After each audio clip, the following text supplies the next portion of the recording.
back to an episode of All the Mods. This is part 23.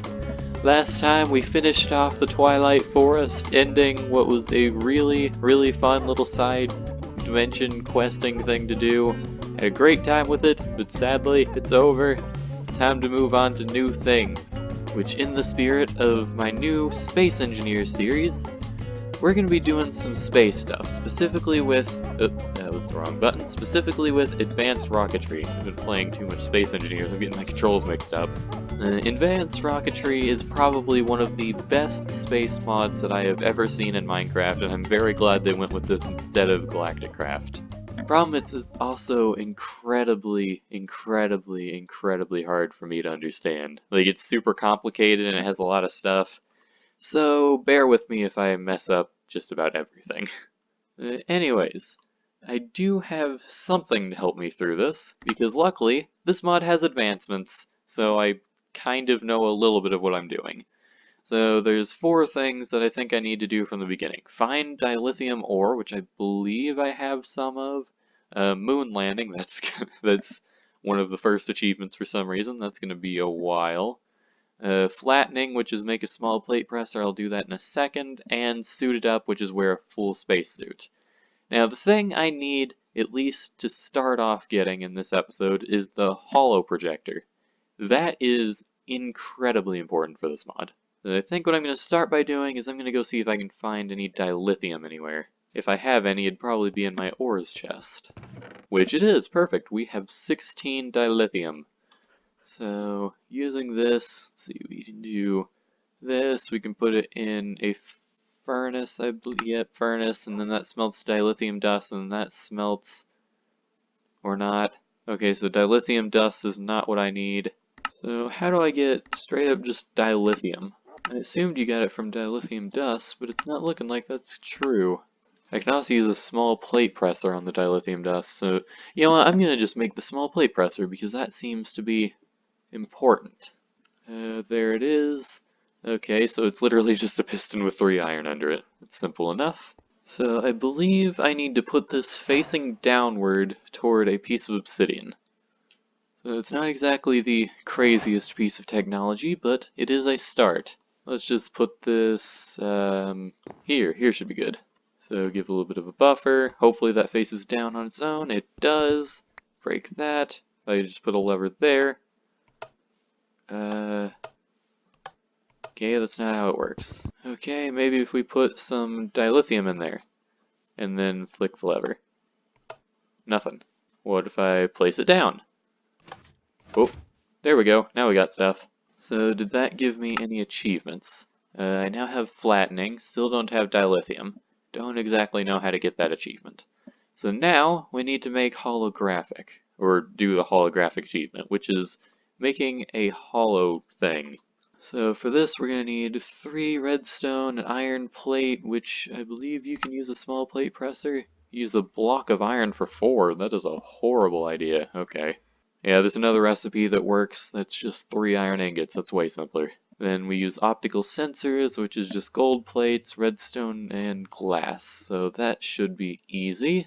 Let's put those there, put that in the middle, and those 3 there. And there we go, we now have the holo projector.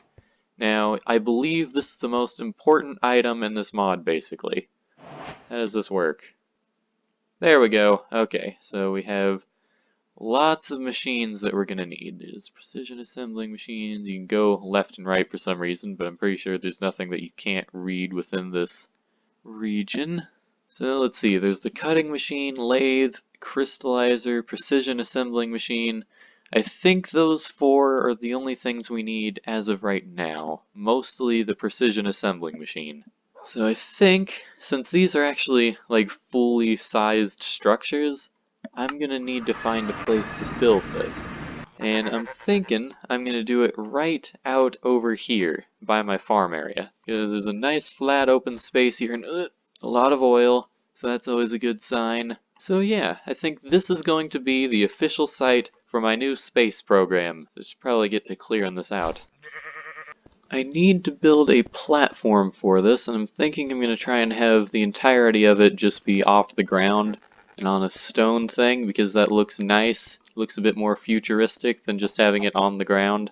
As of right now, this platform seems a lot bigger than it actually is because, like I said before, these structures are like really big, and I'm sure I'll lose the majority of the space very fast. So I think I'll use all of this area for my machines and stuff, and then I think I also need a building so I can actually store all of my items and things. So let's just extend this outward. So there we go, we now have a little bit of a building. It's got 2 rooms in it. So now that we have that, I need to decide where to put our first machine. What was I even going to build? It's been so long since I checked. A precision assembling machine. How big is that? Oh, it's not big at all.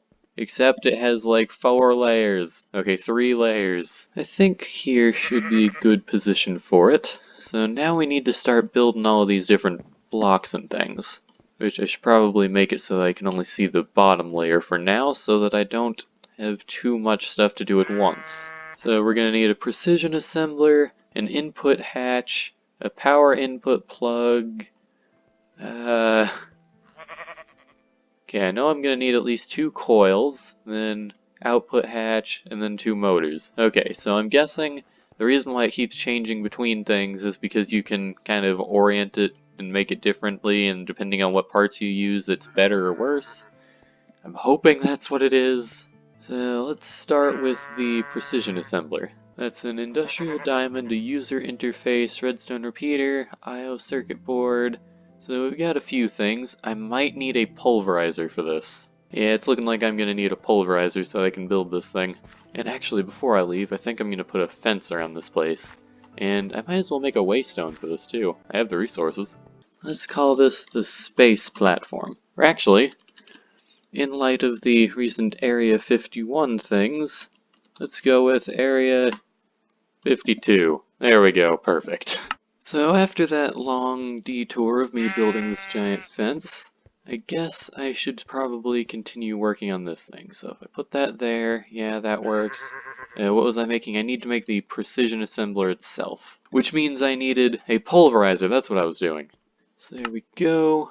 We now have a pulverizer, so let's go set this machine over here by my big whatchamacallit thing. Let's put this just there, I guess. Is that getting power? Yes, it is. Oh yeah, that's something else I'm probably going to need to do. At some point I'm going to need to build a large generator thing over by Area 52. Now that we got that, we can pulverize the things we need to pulverize, which is 4 copper, 4 gold, and is that it? That is it. There we go. So now if we take this back to Area 52, head over to here. Oh, the thing disappeared. Put that back there. And precision assembler goes here, I believe. So then I have all of these machine structures. So I only need 1 output and input, so I'll probably put the output here and the input here. Then I'll put, I guess, a fluid input and output here and here. Then here, back here will be the whatchamacallit, the power plug. We'll have these here and here, and then this can just be a machine structure, as well as this can be a machine structure. Those need to be coils. So let's go make the motors and input things real quick. So let's see, how did I put this? We have power, then regular input hatch goes there, fluid input hatch can go there, output hatch goes there. I don't know if this thing makes fluid, but let's put fluid output hatch there. Advanced motor goes here, and that's facing the wrong way. Goes here and here. Then I can put in my coils, which go there and there. Then I go to this, click shift, scroll up. Then it's just machine structures all around and a couple bits of glass. I don't have the glass right now, but that should be fine. I can just go get that in a second. So then go to the last layer, and the whole thing's just machine structures. And I just got shot at from somewhere. Okay, let's put these all along the top, like so. Go down here, put in the glass, and click on this. Whoa! That made a thing! Okay, so it has no power, obviously, so it's not going to do anything. And its speed, okay, so that's how you turn it on and off. Speed 2.25, power 1 times, that's fine. Don't know what any of that means. So what can I make with this? A precision assembler can make... Okay, so it's like an easier way of making all of the different things that I'll need. Bionic leg upgrade? What in the world is that? Sure, I'll figure out eventually. That sounds like it'll be an interesting thing to go through. So yeah, this is basically just how I start making all of the different things I'll need. So I guess that is going to be where I end this episode. So I hope you enjoyed. Next time, we're gonna have to find a power source for this stuff, because I'm realizing building it's not really gonna do much if I don't have a way of powering it. So yeah. So I hope you enjoyed, and I'll see you next time. Bye.